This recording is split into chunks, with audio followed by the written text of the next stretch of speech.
दोस्तों, ये दुनिया कई हजार सालों से चलती आ रही है और आप अपनी जिंदगी में कई बार ये सुन चुके होंगे कि दुनिया का आखिरी वक्त करीब है। बड़े बड़े इल्म रखने वाले लोग कई सदियों से कयामत आने की निशानियों के बारे में बयान करते आ रहे हैं। यहाँ तक कि 21वीं सदी यानी कि इस दौर में कई लोग कयामत के आने का दावा भी कर चुके हैं, जिसके बारे में आपने 21 दिसंबर 2012 के बारे में सुना होगा कि ये दुनिया का आखिरी दिन होगा। दरअसल ये बात एक दावे से शुरू हुई थी कि जिसमें कहा गया था कि एक निवरू नाम का सैयारा, जिसमें बताया गया है कि सुमेरियंस ने खोजा है, वो लगातार तेजी से जमीन की तरफ आ रहा है। इस मुसीबत के बारे में पहले मई 2003 में प्रेडिक्शन यानी कि भविष्यवाणी के जरिए बताया जा चुका था, पर जब ये भविष्यवाणी फेल हुई यानी जब उसके मुताबिक कुछ भी नहीं हुआ तो कयामत की तारीख को आगे बढ़ाकर 21 दिसंबर 2012 रख दिया गया।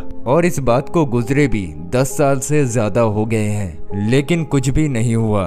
पर हाल ही में यानी कि 2021 में साइंसदानों ने एक रिपोर्ट जारी की थी, जिसे सोशल मीडिया के जरिए काफी ज्यादा तादाद में लोगों ने देखा और उस पर बहस भी हुई कि कहीं ये कयामत की कोई बड़ी निशानी तो नहीं है। साइंसदानों की एक टीम के मुताबिक जमीन के घूमने की रफ्तार में अजीबोगरीब तेजी दिखाई दी, जिसकी वजह से जो दिन 24 घंटे का हुआ करता था अब उससे कुछ कम का हो गया है। प्यारे दोस्तों, गौर करते हैं हदीसे मुबारका के मफ़हूम पर। जब कयामत का वक्त नजदीक आ जाएगा तो उससे पहले साल महीने के बराबर, महीने हफ्तों के बराबर, हफ्ते दिन के बराबर, दिन घंटे के बराबर और घंटा आग के शोले के बराबर महसूस हुआ करेगा।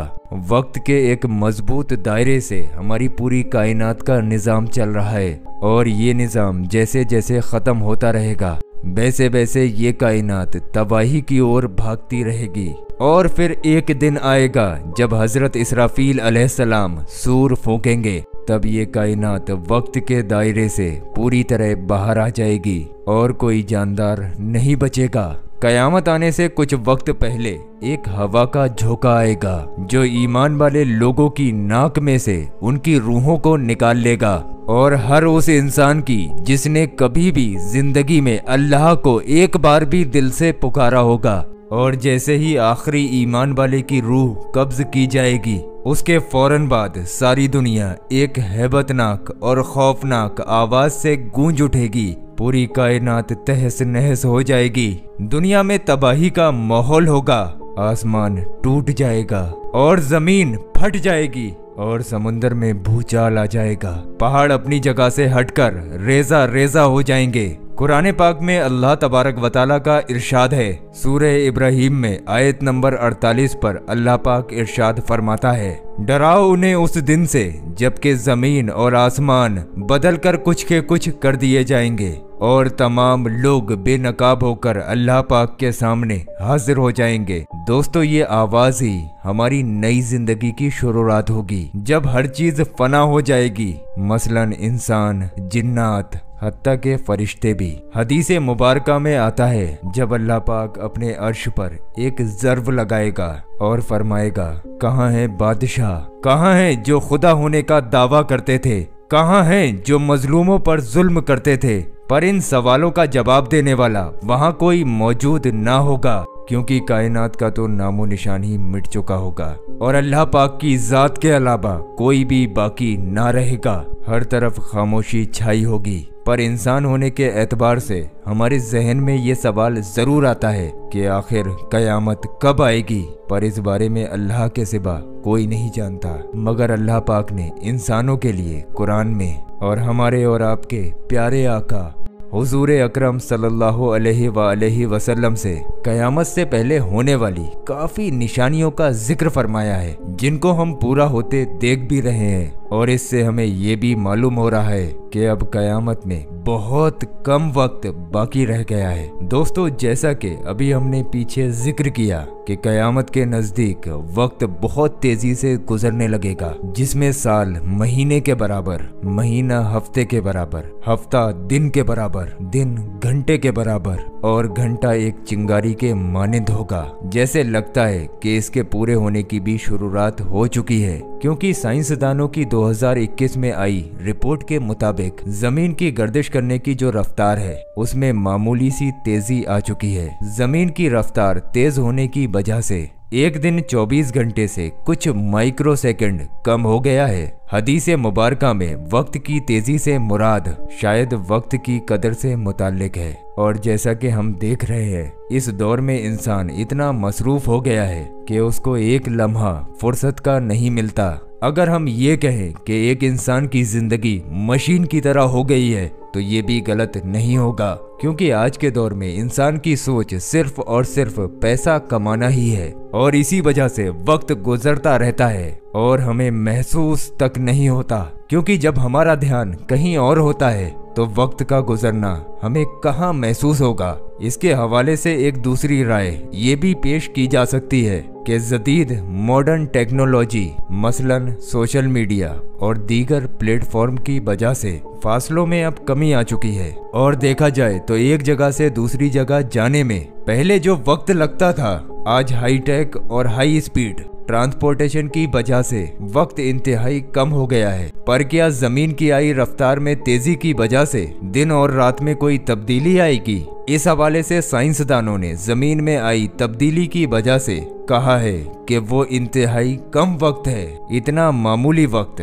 जो हमें गौर करने पर भी महसूस नहीं होगा। 1973 से 2005 तक के इतने बड़े अरसे में 5 जुलाई 2005 को इसे अब तक का सबसे छोटा दिन माना गया था, लेकिन 2005 से 2020 के अरसे में तकरीबन 28 मरतबा ऐसा हुआ कि एक दिन के वक्त में कमी आई हो। और साइंसदानों की रिपोर्ट के मुताबिक हमारी जमीन में बहुत तेजी महसूस की गई है पिछले 50 सालों के मुकाबले, और ये अंदाजा लगाया गया है कि आने वाले सालों में इसमें और भी तेजी आ सकती है। और दोस्तों, अगर ऐसा ही चलता रहा तो एक वक्त आएगा जो एक आम इंसान भी वक्त में आई तब्दीली को और जमीन में आई गर्दिशी रफ्तार की कमी को महसूस कर सकेगा। सवाल ये पैदा होता है कि इंसानी जिंदगी पर इस रफ्तार का क्या असर पड़ेगा अगर ऐसा हो कि 24 घंटे के एक दिन में 1 मिनट का फर्क आ जाए, तो जमीन पर मौजूद पेड़ पौधे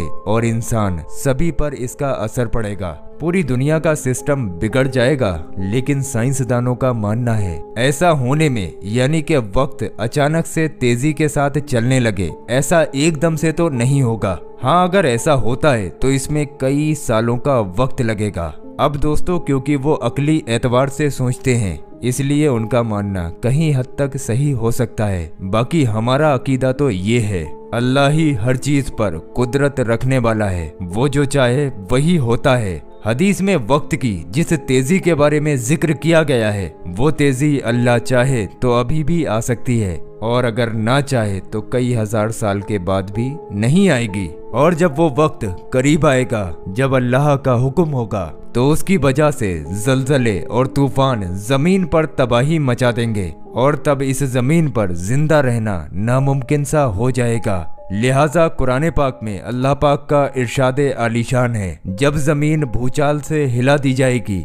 और जमीन अपने अंदर के बोझ को निकाल फेंकेगी और इंसान कहेगा कि इसको क्या हुआ, उस रोज वो अपने ऊपर गुजरे हालात को बयान कर देगी, क्योंकि तेरे रब ने उसे ऐसा करने का हुक्म दिया। दोस्तों, आखिर कयामत कब आएगी इसका इल्म तो सिर्फ अल्लाह ही को है, लेकिन हमारे प्यारे आका हुजूर पाक सल्लल्लाहु अलैहि वसल्लम ने इसके बारे में कुछ निशानियां जरूर इरशाद फरमा दी हैं। उसमें से कुछ मैं आपके सामने पेश करता हूं। दोस्तों, इस दुनिया में जब इंसान का वजूद कायम हुआ, यानी कि वो पहले इंसान, हमारे और आपके बाप हजरत आदम अलैहिस्सलाम, वो एक खुदा की इबादत किया करते थे। उस वक्त हजरत आदम अलैहिस्सलाम और उनकी कुछ औलादें ही पूरी उम्मत थीं। एक हदीस मुबारका में मुसलमानों और इस्लाम के बारे में बताया गया है कि दुनिया में ये तमाम चीजें कितने अरसे तक रहने वाली हैं। बुखारी शरीफ की एक हदीस मुबारका में कुछ इस तरह है, अब्दुल्ला इब्ने उमर रदियल्लाहु ताला अन्हु से रिवायत है कि नबी करीम हुजूर पाक सल्लल्लाहु अलैहि वसल्लम ने इरशाद फरमाया कि तुम लोग इस दुनिया में पिछली उम्मतों के मुकाबले सिर्फ इतनी ही देर रहोगे जितना असर और मगरिब के दरमियान वक्त होता है। बुखारी शरीफ की एक और हदीस मुबारका में आता है कि हज़रत अबू मूसा रदियल्लाहु ताला अन्हु से रिवायत है कि नबी करीम हुजूर पाक सल्लल्लाहु अलैहि वसल्लम ने इरशाद फरमाया कि मुसलमानों, यहूदियों और ईसाइयों की मिसालें ऐसे शख्स की हैं जो लोगों को सुबह से लेकर शाम तक काम करने के लिए उजरत पर रखें, लेकिन वो दोपहर तक काम करके कहते हैं कि हमें तुम्हारे पैसों की जरूरत नहीं, हमसे इससे ज्यादा काम नहीं हो सकता। फिर और लोग आते हैं जो असर तक काम करते हैं, थोड़ा काम करने के बाद कहते हैं कि हम सिर्फ इतना ही कर सकते हैं, इससे ज्यादा नहीं। फिर वो शख्स और लोगों को लाता है जो बाकी का काम मगरिब तक पूरा कर देते हैं, और इन लोगों को पिछले 2 ग्रुप का मुआवजा भी मिल जाता है। जो पहले वाले 2 ग्रुप बताए गए हैं उसमें हजरत मूसा अलैहिस्सलाम से और हजरत ईसा अलैहिस्सलाम की कौम तक का था, और जो तीसरा और आखिरी ग्रुप था वो हजरत मोहम्मद सल्लल्लाहु अलैहि वसल्लम की उम्मत का बताया गया है। दोपहर तक का जो हिस्सा था वो हजरत मूसा अलैहिस्सलाम की कौम को बताया गया, और असर का हजरत ईसा अलैहिस्सलाम के दौर तक कायम रहा। उसके बाद जो अरसा दोपहर से असर तक का था उसमें हजरत ईसा अलैहिस्सलाम और उनकी कौम का दौर था जिसमें उन पर इंजील नाजिल हुई, और फिर इन सब के बाद हमारे प्यारे नबी हुजूर पाक सल्लल्लाहु अलैहि वसल्लम तशरीफ लाए। उसके बाद आप सल्लल्लाहु ताला अलैहि वसल्लम की उम्मत का दौर जारी हुआ और आप पर कुरान नाजिल हुआ, और आपकी उम्मत का दौर सिर्फ इतना है जितना बाकी नबियों की उम्मत के मुकाबले असर से मगरिब तक का वक्त है। दोस्तों, एक जगह पर इमाम सयूती रहमतुल्लाह ताला अलैह फरमाते हैं कि मुसलमानों का दौर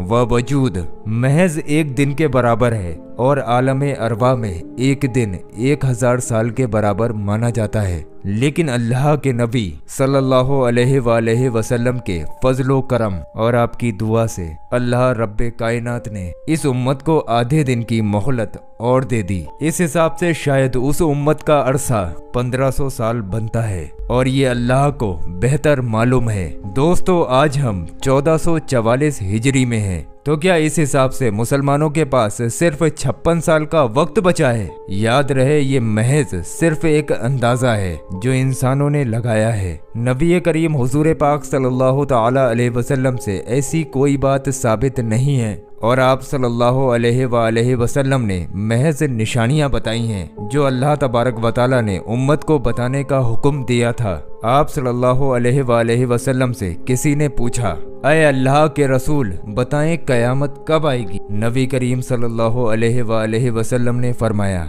अल्लाह को ही इसका इल्म है। तो पूछने वाले ने फिर कहा कि ए अल्लाह के रसूल, कोई निशानी तो बता दें। तो आप सल्लल्लाहु ताला अलैहि वसल्लम ने फरमाया, जब जिना और फाहशी आम हो जाएगी, जब गुनाह ना लगेगा, और जब माओं को जलील किया जाएगा, कयामत आ जाएगी। दोस्तों, इस तरह की अलग अलग अहदीस में कयामत की निशानियों का जिक्र है। बहरहाल ये अंदाजा इसलिए भी लगाया गया है कि हजरत मूसा अलैहिस्सलाम की उम्मत का अरसा उलमा के हिसाब से तकरीबन 2000 साल था, और हजरत ईसा अलैहिस्सलाम की उम्मत का अरसा तकरीबन 600 साल, यानी हजरत ईसा अलैहिस्सलाम के तकरीबन 600 साल के बाद हमारे और आपके और सारी कायनात के आका हुजूर पाक सल्लल्लाहु ताला अलैहि वसल्लम दुनिया पर तशरीफ लाए। इसे आप ऐसे समझिए, हजरत मूसा अलैहिस्सलाम के अरसे से लेकर हुजूर पाक सल्लल्लाहु अलैहि वसल्लम के अरसे तक तकरीबन 2000 साल बनते हैं। इमाम सयूती रहमतुल्लाह ताला अलैह के मुताबिक अल्लाह के हुक्म से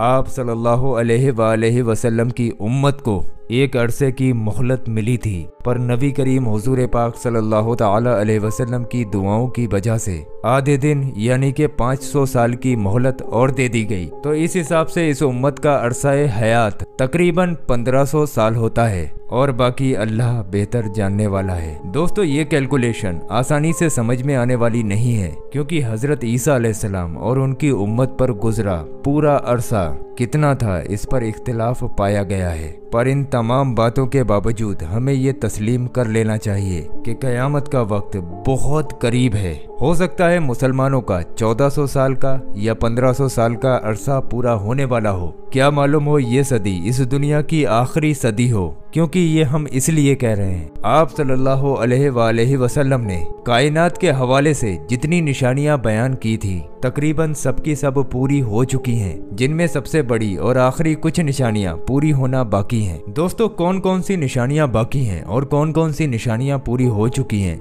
इसके बारे में तफसील से हम आपके सामने कुरान और हदीस से एक सेपरेट वीडियो लेकर इंशाअल्लाह बहुत जल्द हाजिर होंगे। आप बस हमारे साथ जुड़े रहिए, चैनल को सब्सक्राइब कर लीजिए। इस वीडियो में बहुत ज्यादा इन्फॉर्मेशन है समझने वाले के लिए, तो आप लोग इस वीडियो को इतना शेयर कीजिए कि हर मुसलमान तक ये इल्म पहुंच सके। अच्छी बात को सुन के आगे बढ़ाना सदका जारिया है, तो आप लोग इस वीडियो को शेयर जरूर कीजिए। और प्यारे दोस्तों अभी आप लोग कहीं जाइए मत, हमने आप लोगों की स्क्रीन पर 2 ऐसी वीडियो लगा दी हैं। ये दोनों वीडियो आप लोगों के बहुत काम आने वाली है। आप लोग इन दोनों वीडियोस को जरूर देखें। नीचे ये जो गौस पाक के रोज़ा मुबारक का पत्थर आ रहा है, खाली आप लोग इस पत्थर की ज़ियारत कर लें, यानी कि खाली इस पत्थर को देख लें, तो इंशाअल्लाह तबारक व तआला आप लोगों की तमाम परेशानियां दूर हो जाएंगी। ये नीचे वाला वीडियो आप लोगों की ज़िंदगी बदल कर रख देगा, तो आप लोग इस नीचे वाले वीडियो पर क्लिक करके इस वीडियो को बहुत ध्यान से ज़रूर देखें।